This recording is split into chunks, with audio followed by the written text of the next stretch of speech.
Now, last week we had a conversation on parties to a transaction in regard to real estate investments. And I think maybe for those who are joining us today and they don't know what we covered, maybe we can do a recap.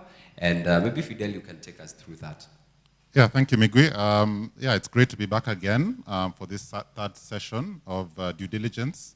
So last week, we had a very important session in terms of what investors should be thinking about when they're looking to invest. Critical aspect of due diligence being understanding who you're dealing with. So we had a very insightful debate and discussion in terms of the kind of persons you're looking to do due diligence on, including your fire partner, your developer, yourself as an investor, the government, agencies, your professionals who are assisting you in terms of doing that due diligence, and of course any other entities, for example, a property manager who you're working with to ensure that you get what you can from your investment. So I think the take home from that was that it's important that you know who you deal with. Take time to understand what they do, how they impact your investment, and how they can support you in terms of making sure that you get the best from your investment. I think it's a critical part of due diligence, and we were happy to go through it with you. Yeah, sure. So today we'll be looking at conducting due diligence on a property. And I think this, with the recent cases, wow, they have been on the rise. Every day, stories are making headlines on people losing their money in land transactions, property transactions in real estate. And it becomes quite a pressing questions to many Kenyans, like what is it that I need to know before getting started on really understanding what the right questions to ask when it comes to the property that I'm purchasing. I think part of it is understanding every property has a title, right? Most properties. So maybe that will be a good place to start, because if I have a property and you come and you tell me whether I own this, because if you tell me this is my car, I expect to see a logbook.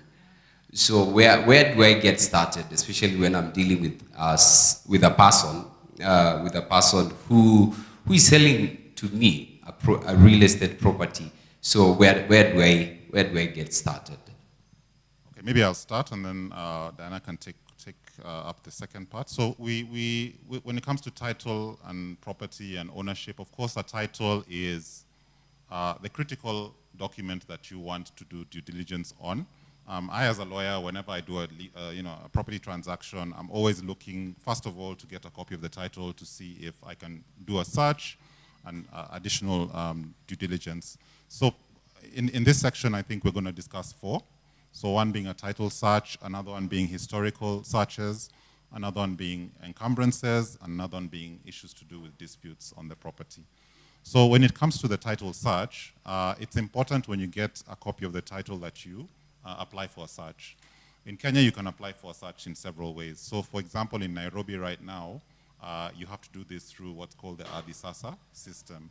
So it's an online system whereby you just apply online, and you put in the property details and request for a search.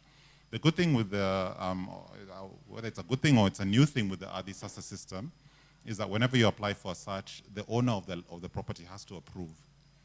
Unlike before, where you could just walk into the lands registry and fill in an application form and you get a copy of or a search result, now the owner of the title has to be aware that you're actually applying for a search on their property. So that's, I think it's a good thing, so that the owner of the piece of land knows what's happening at the lands office in respect to his information.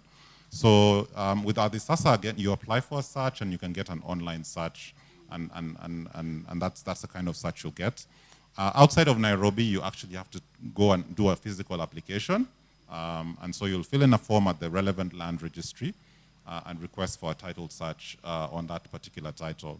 The search itself will come out with certain information. One of the information, of course, they'll confirm who the owner of the property is as per their records.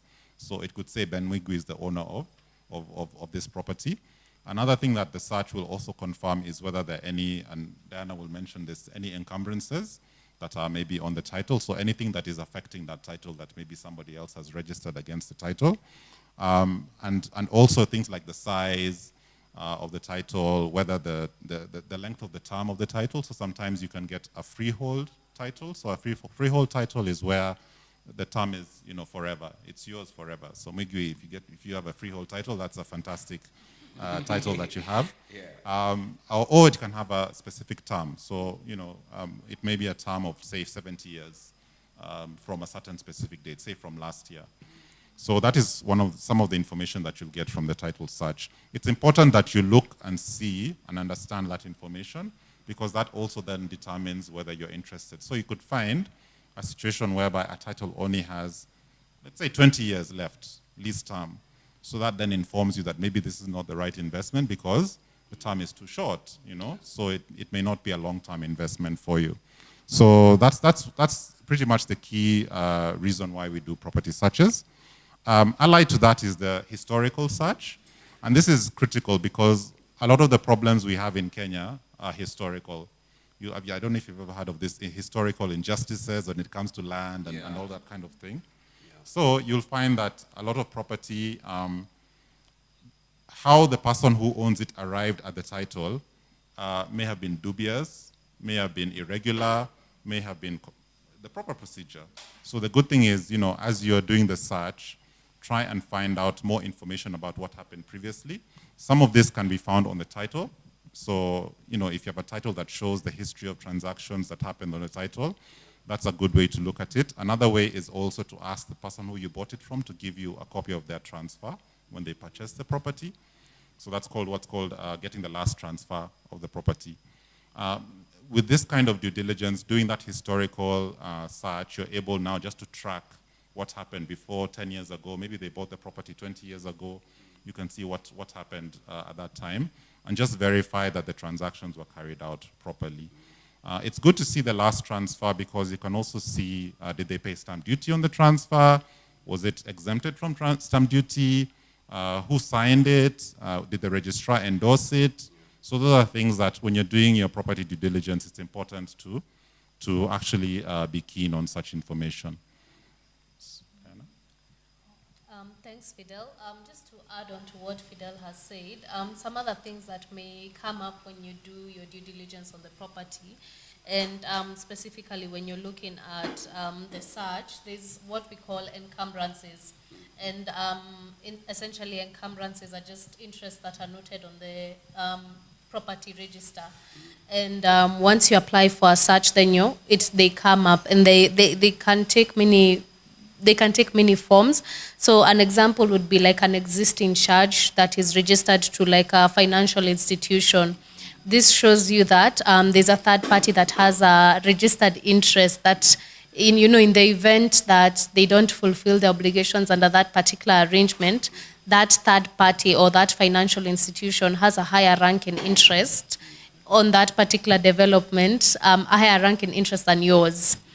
Another thing that, that might pop up is what we call cautions. There's cautions, there's restrictions, there's caveats, such things. And essentially these are like restrictions. They are entries that are made on the register, and what they look to do is they restrict the dealings that the vendor may have with that particular property. So you might find some, that you're not allowed to maybe sell the property or deal with the property until this person has given their consent. Or some of them are essentially look to like caveats look to act like warnings. So they essentially warn the general public that you're not supposed to deal with this particular property. Should you do so, you'll essentially lose your money. So such things.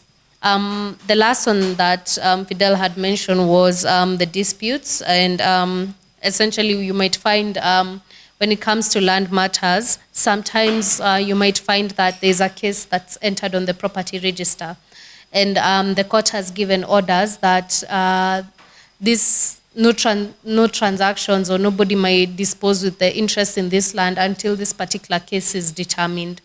In such an instance, you might find it's prudent that you actually go to court where that case is being heard and try and see if you can get details on that particular case, who are the parties to that case, and what the dispute is in respect to.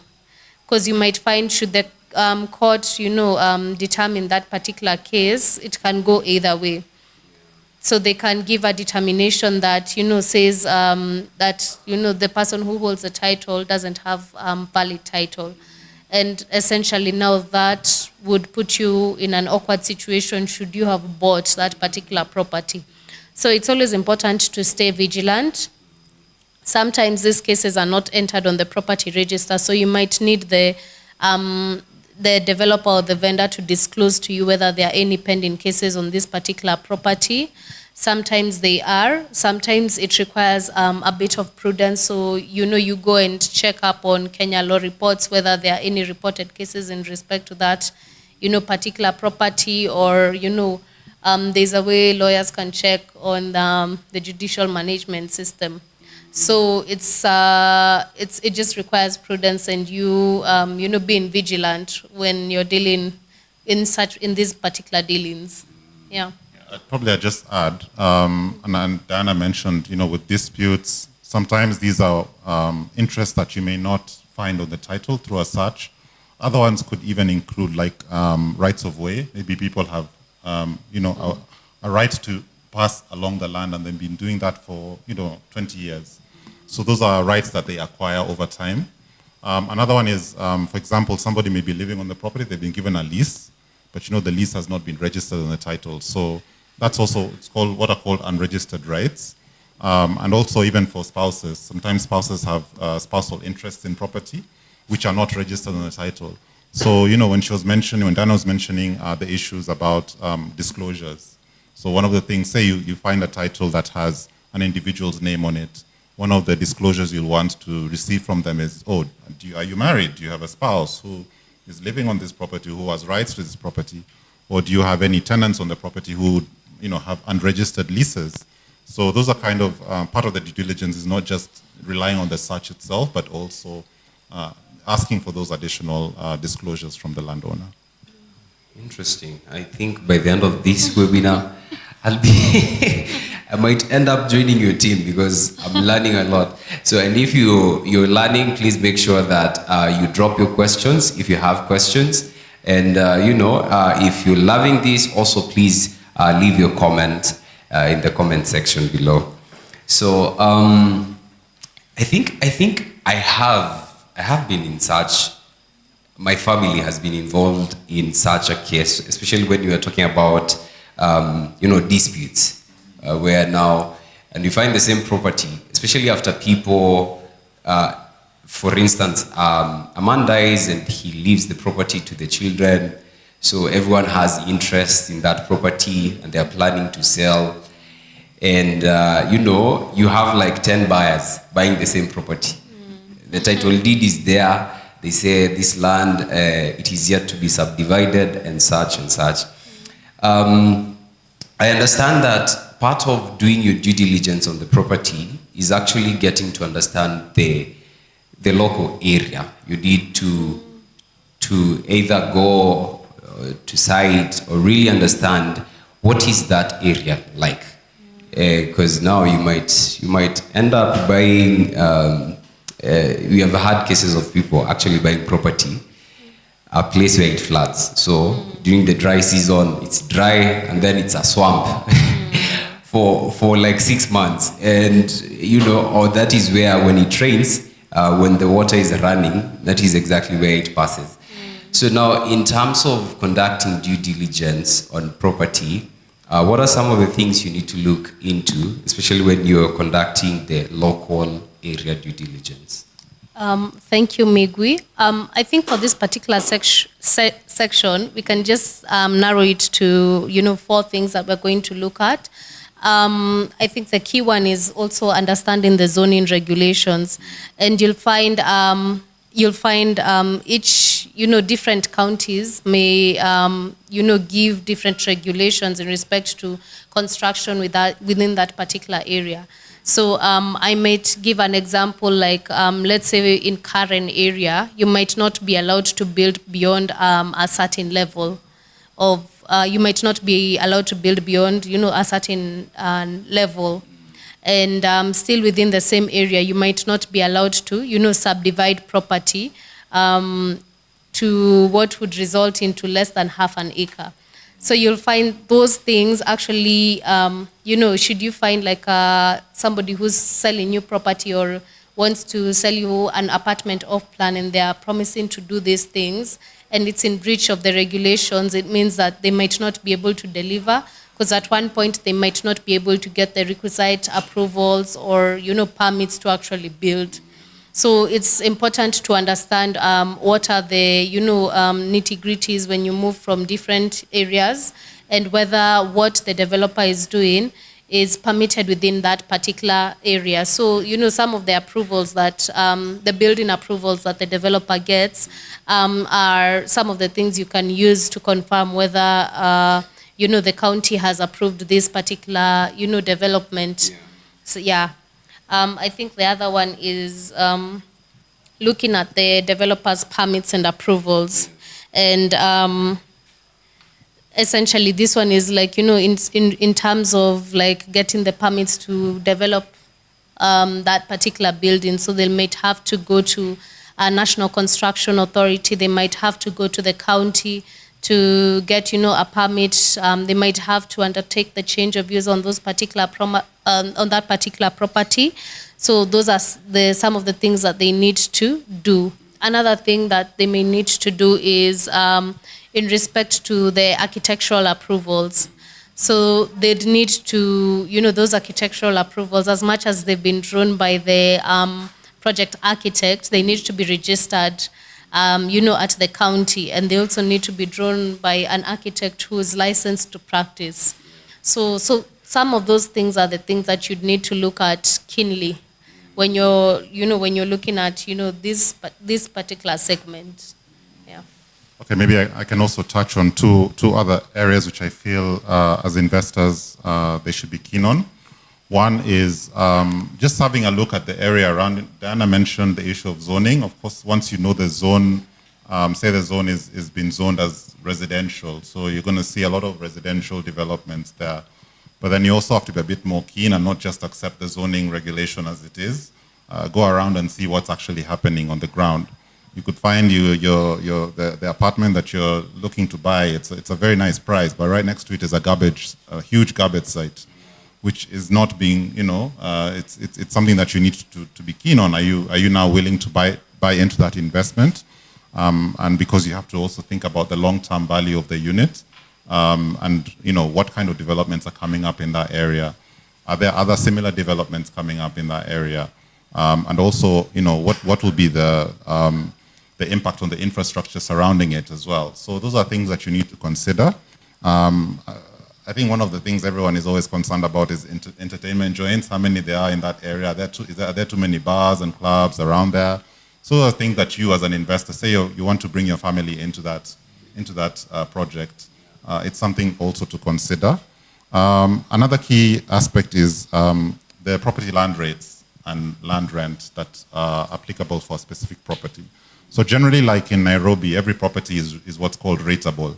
So there are rates that are applicable for that property. So, property rates could be like from 20,000 per month or per year or whatever it is.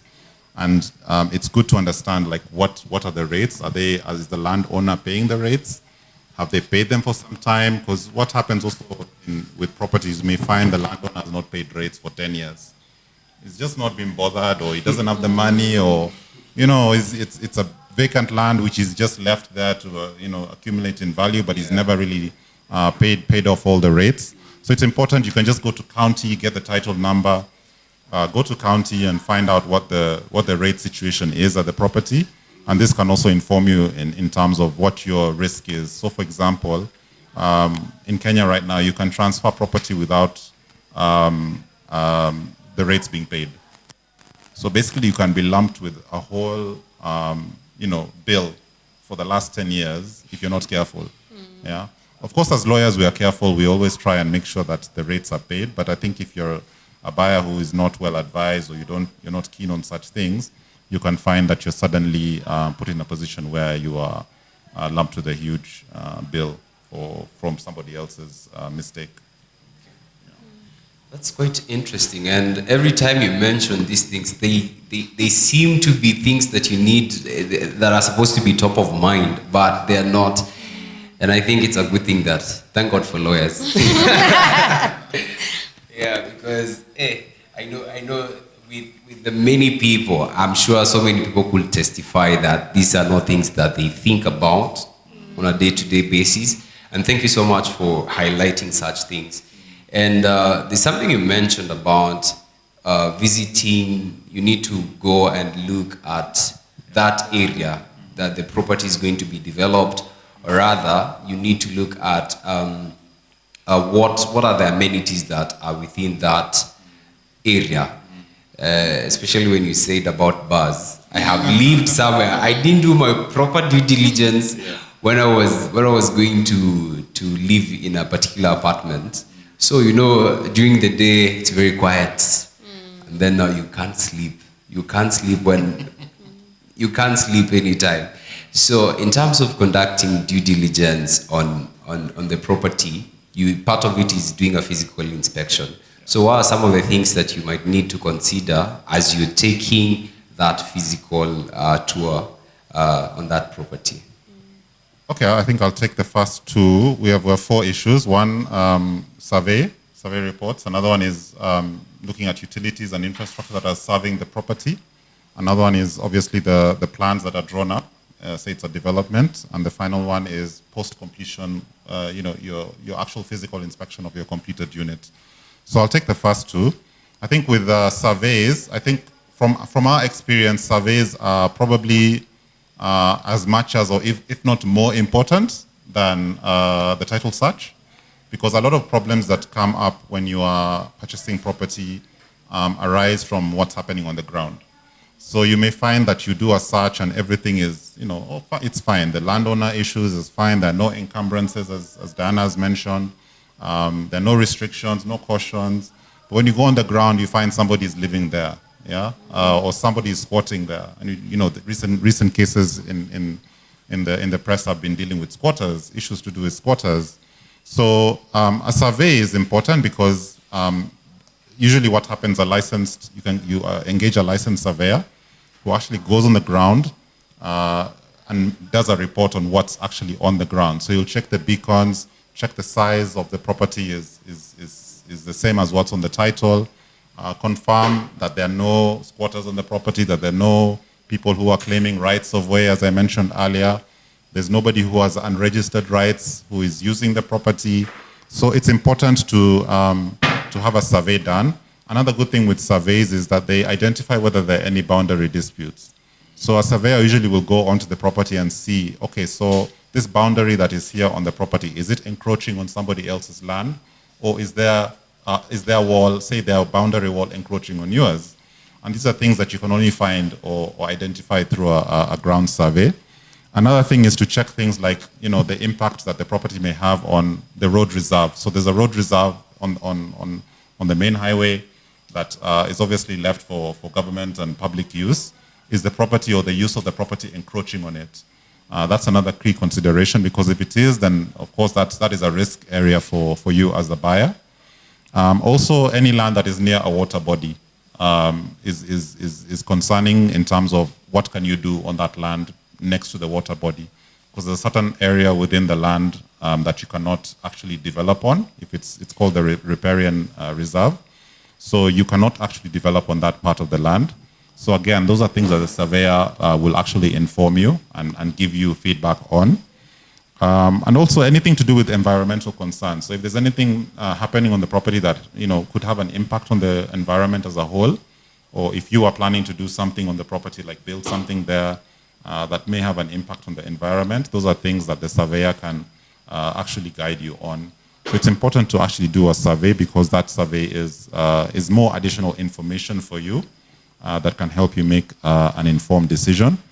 I think allied to the survey, also any utilities or infrastructure that is serving the property. You may find there's no power line serving the property. So what's your what's your risk area there? You just know that you're going to have to find a way to put power, a power connection onto the line. The access roads, in terms of the access to the property, where is the access? So those are things that, you know, with property diligence, and you're just going on the land and seeing, okay, so where will my car pass if I move into this property? Where will I walk in? How will I get out? You know, those kinds of things. How is my stay going to impact on the neighbor? Maybe we're sharing an exit. So do I need to talk to my neighbor and see how they can allow me to exit my property? So those are things that need to be considered. And also, you know, just essential infrastructure surrounding, you know, like a school or a hospital, what's nearby. Those are also considerations that I think you as an investor need to consider when purchasing and doing a physical inspection. Maybe just to add to what Fidel has mentioned, I think the third thing that we would point to is the plans, and these are things that we've discussed over and over again, especially with off-plan developments. It's important that, number one, you get the architectural plans, that you understand the utilities that are going to be there, what's going to be in the common areas, how many apartments are going to be in the development, what amenities are going to be provided, and even as the developer constructs a development, you just keep track. See, are they developing in accordance with the approved plans? Sometimes you might find architects and project managers have that leeway to amend the plans slightly, but not in a way that would materially affect you as the investor. Mostly because you might find they need to do something that to be able to construct that particular development, maybe something they had not anticipated, and when they are constructing, that's when it's come up. So they might need to amend or review the plans. But it's also something that you need to be keen on from time to time, so that you don't get an apartment that was promised, but it looks entirely different from what was advertised to you. So those are important things to look at, and you'll find, like at Savo, each week, the site updates are sent to you, so it even makes the monitoring much easier, because you're able to trace, last week we were on 4th floor, this week on this particular floor, this is what's been done. If it's a matter of columns, excavation, that's what's happening, and you're able to trace that progress on a weekly basis, which is very commendable. And it speaks to like a lot of transparency that's there. So that's essentially what, when it comes to the plans, it's important that you just you monitor. And even after the development is complete, you also just come and inspect the apartment, just to make sure that it's an apartment in which a tenant, it's habitable. So a tenant can come in, they can live there. The finishings are as promised initially, and like I said, it's a place where you can have a resident living and they'll enjoy their time when they're in your apartment. So tied to that is I think the last one that we'd mention when we're talking about physical inspection, and this is like the defects liability period, and this usually happens on completion of the development. And the architect has issued what we call a practical completion certificate.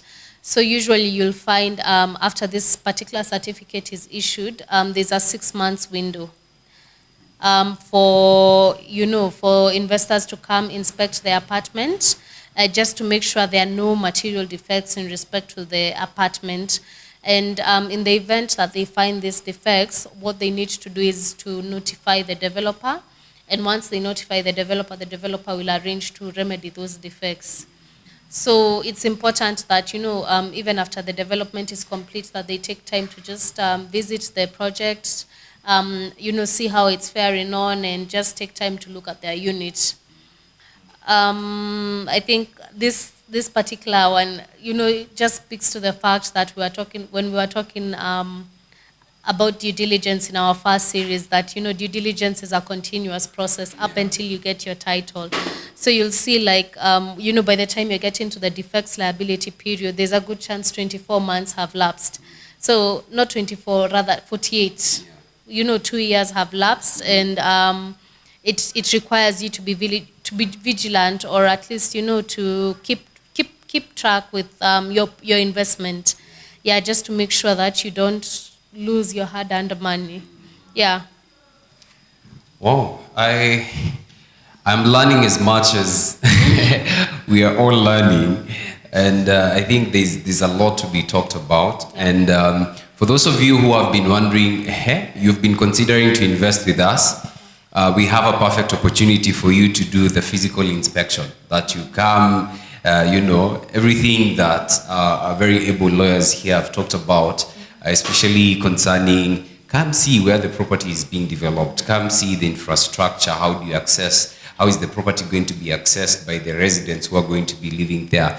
So this coming Saturday, we have a bus tour we have organized for those people who really want to conduct due diligence. And it will be in Roysambu. We'll be going to our projects in Roysambu and also here in Tindigwa, where we are at. So you'll have an opportunity to actually take a look at the ongoing projects, and you'll also have an opportunity for you to look at the complete projects and ask the questions that you have. So the dates are 4th November from 8 a.m. So the pickup point is Kencom. Kencom is in Nairobi City Center, CBD. So, and the buses will be leaving at 8. So in case you might want to join us, please make sure that you do. And part of what we'll be doing is when you come, we'll be giving you a free copy of the due diligence document. So today I have a physical copy. So we've been telling you that we promised you that we'll give you this copy. And for those who joined us at the Homes Expo, we were giving this copy for free. So when you come for the bus tour, be sure that you're going to get a free copy. It is a pocket size. It can fit anywhere. I see people in weddings putting it somewhere there. So this will actually enable you when you're conducting your due diligence on property and considering to invest. So the due diligence, the title is the ultimate real estate investment checklist on how you can perform your due diligence. And it highlights why you need to conduct due diligence, and highlighting some of the cases that we've had, especially in the country. And so the reason why you need to conduct due diligence, for instance, we have highlighted, you need to assess the risk that is involved in purchasing that property. You need to make informed decisions even after, doing your due diligence. You need to negotiate even better with the property owner or the developer who is dealing with you. You need to know issues with compliance. Are these people compliant? So these are some of the benefits that you get. And there's legal protection and also transparency. These are some of the benefits. And we have highlighted some of the things, the basics of due diligence, which number one is taking your time. All this you find it in the due diligence document, which is available on download. We'll be sending a link, but more so you just need a physical copy, such a nice copy that you can carry around. So also part of what is in the due diligence document is a due diligence scorecard. Now, this tool provides a structured way to assess the viability of a real estate investment here in Kenya, especially for the off-plan scenarios. And it will allow you to make informed decisions based on the total score. So we have different sections on legal due diligence, some of which we have been covering. We have company due diligence, where now you're asking who are the developers, who are the directors, where is the physical location of their office? Because we've heard of many briefcase offices where you just come, you're told this is an office, and then when you come back next week, just to come back for that document. They told you come back after 2 weeks. You're told, hey, bana, hao watu walihama kitambo, ama who are you looking for? Yeah, so there's that. There's the financial due diligence, looking at the capability of the developer. Is the developer able to really construct this property and finish? You know, there is now, when it comes to property management, what are some of the questions that you need to ask? So this document helps you with the right questions that you need to ask. Maybe if I can show you, and for each question there's a score. So for each question that you ask, you can give it a score based on the whether the answer given was satisfactory or not. So 1 being the lowest and the highest being definitely the highest. Yeah, so you can rate that, and then after you're done, you calculate the total score. So the total score which you get, we have a table of recommendations. So if after carrying out your due diligence, your total score is about 80 to 100, that's a strong investment opportunity and you can proceed with confidence. If your total score is 60 to 79, that's a moderate investment opportunity. You can consider proceeding with caution, and also you can address any lower scoring areas. If you get 40 to around 59, that is a high risk investment. You need to investigate further and possibly with professional guidance. And if now the score is 0 to 39, or if it is below 40, now that could be an extreme high risk investment, and now you need to exercise extreme caution or even reconsider the investment. So this document is available for you. So just make sure that you join in for the bus tour to get a physical copy. Nonetheless, we have a downloadable brochure which you can access. Now, before, I see we're coming to a close, but before we come to a close, there are additional queries that you might need to ask, especially on a piece, on a property, especially with off-plan. So, and one of the questions that most people ask, or the frequently asked questions, is, are there any legal consequences of incomplete or insufficient due diligence? I think I can answer that question. The risk you run by not doing your due diligence, or by not being keen, is you risk losing your investment, and sometimes even seeking legal recourse might be quite expensive for you. So by always not by just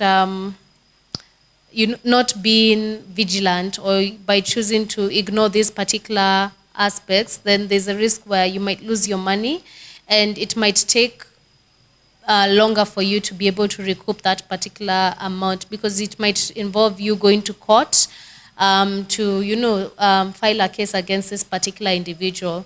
And sometimes you'll find that's money and time lost. And you don't even want to start talking about the emotional turmoil and the psychological anguish involved in, pursuing such a claim.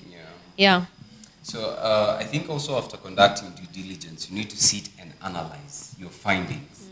So what is it that I need to analyze? How do I proceed from now after getting my findings? How do I proceed from there? I think just the way we've been discussing, from day one when we set the ground about due diligence, and then we came and talked about the parties to a transaction. Today we're talking about due diligence on the property. All these particular aspects are things that you need to look at very keenly. And I think it's brilliant that, Savo have actually gone the extra mile to give the investors a scorecard that they can use to, even rate and now indicate, the rankings, and at the end, the Italian, now they can now know where to place this particular investment. So I think it's now sitting down and understanding the implications of due diligence at each and every or at all levels, and what it means for that particular investment. And based on what you get, it's you now sitting and now assessing, is it risky? Is it an investment I can pursue comfortably? Has the developer taken the requisite steps? Is it safe? Are these people serious? Do they know what they are doing? So those are the kind of things you need to sit down and do. So essentially you're analyzing. If you're a very thorough person, you can even develop your own due diligence report. And you say, this is what I found on the vendor. This is what I found on the property. This is what I found in respect to the project approvals. And then at the end of the report, now you can come to your own conclusions and now analyze whether this is a worthwhile investment based off what you found. Yeah. Interesting. And in case you missed the last few episodes on due diligence, we have a lot of very informative content there. Like you will need to go back and watch, because you don't want to make the mistake of being ignorant and not watching that video. So I think part of that is you'll find that there are red flags after analyzing your data. So how do I go about that? Well, I think, and this is something we've seen with investors, some have a very high appetite for risk, others have a very low appetite for risk. So, and it's interesting, and I think the due diligence checklist, the red, amber, the green, yellow, each section just shows you, like, once you've done your due diligence, where you are in terms of, are you at the red section or are you at the green section? So I think the red flags, it's more of, maybe you've done due diligence on the property and you're happy, but then you do due diligence on the developer and there's something that is not adding up. That can be seen as a red flag. Or you do due diligence on your, you look around the local area, you're not happy about something, the infrastructure support for the property. So again, the red flags could be one or two issues, this could be a number of issues. But I think with red flags, the simple thing is, once you identify the red flags, highlight them to the person you're purchasing from. So if it's Savo, as an investor, call your fire partner and say, look, I've seen something on the infrastructure support for this project. I'm not happy. What's your recommendation? How are you going to address it? And that's really your role. Yeah, once you've done your due diligence, don't just sit back and with that information. Take it forward and seek the clarification that you need, because otherwise you are, as Diana has put it, you're taking a risk that if you don't say anything, what happens next? If you lose your investment, you are then put in a pretty bad position. And I think that aspect of seeking clarification is critical, and we see a lot of investors do this quite well. So they will, send you an email and say, look, I'd like a clarification on, change of user that you're doing. How far along is it? What's the next step? Or you're moving to sectional title. So what do you need from me? How is the process going to work? That kind of thing. So those are the kind of due diligence, queries you should be seeking. Be active in terms of seeking these clarifications. So ultimately, that helps you make that decision that you want to make. You've got all the information. You've seen a red flag, but it's been answered satisfactorily. So now the decision is yours to make, to invest in this project. And I think that makes it easy for you to then make an informed decision. Yeah. And here at Savo, we are always available to answer all the questions and queries that you may be having as an investor, or even if you're looking forward to investing with us. And we have fire partners, and fire partners, they are the people who will take you through this journey. The questions that you need to ask will help you structure the way you're going to plan. I think part of due diligence we talked about is estate planning, which is a topic we'll cover sometime in depth. And they help you just structure how you're going to make payments, and also help you even after doing your due diligence, how do I move forward from here?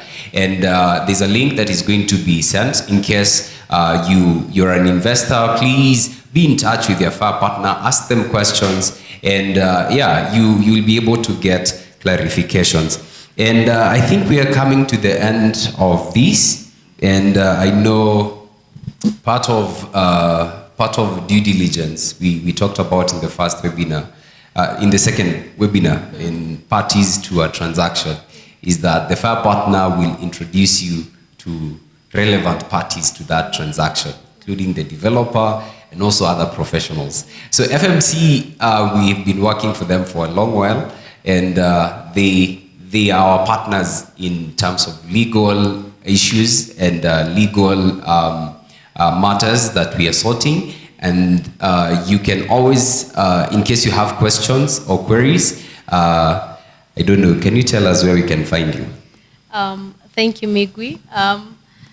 We are based in Westlands, Parklands area to be specific, in a building known as Carlson Towers on the second floor, left wing. Should you want to reach out to us via email, you can drop us an email via consult@fmcadvocates.com, and we'll be sure to get back to you. All right, so I was trying to remember that name, legal counsel. It was mentioned a lot in our last webinar, so in case you missed out, you can check out that before you make decisions which you're not certain about, you can always seek legal counsel. And for us, if you're investing with Savo, they are always at your disposal. And just a quick reminder, also remember that we are giving you a free real estate investment checklist that will enable you, to ask the right questions before investing in any property. So please make sure a link is going to be sent in the description, so for you to download. Also, part of doing your due diligence is monitoring, like we mentioned today. You need to monitor and ensure that where you're putting your money, whatever they say they will do, these developers are doing. And here at Savo, every single Saturday, faithfully, for the last 8 years, we send site updates telling you this is what is happening on site, this is how we're spending your money, and you can actually see the progress of the project in which you have invested. So in case you haven't invested, or even part of you're just looking and seeing, do these people do what they say they will do?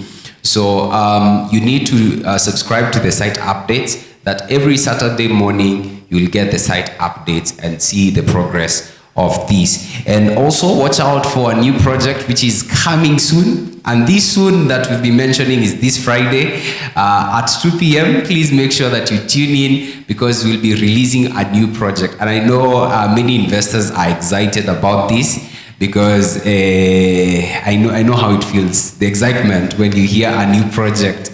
So make sure that you stay tuned. We'll be talking about how you can get started on your investment journey. And if you've been planning to start your investment journey, then this is a must-attend webinar. Also, due diligence in Savo now, it begins with the vital step which we talked about. You need to go to site. Physical inspection. You need to come to site and see what these people, whatever they are saying, it is true.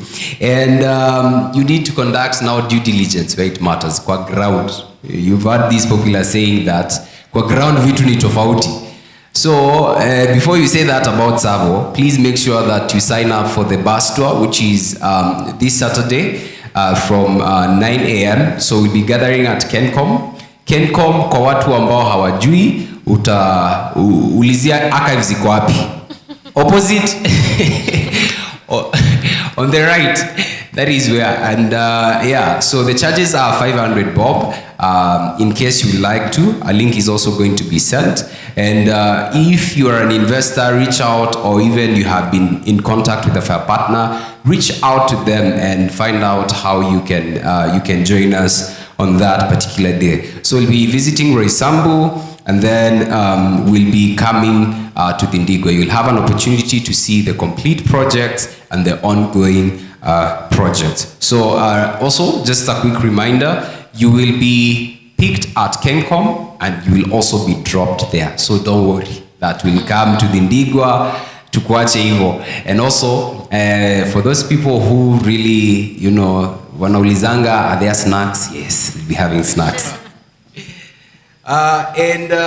Lastly, remember to subscribe to our YouTube channel and also follow us across all our social media platforms, because we are all about financial independence, and financial independence is about having sufficient assets that generate you enough passive rental income that enables you to meet your needs, your wants, and your desires.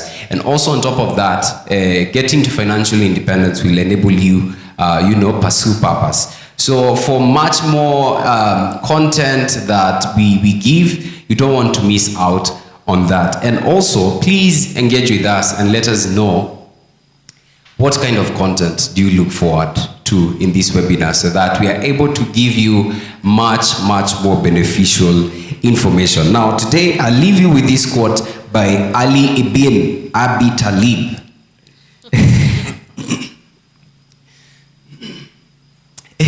I even had to clear my throat to say that name.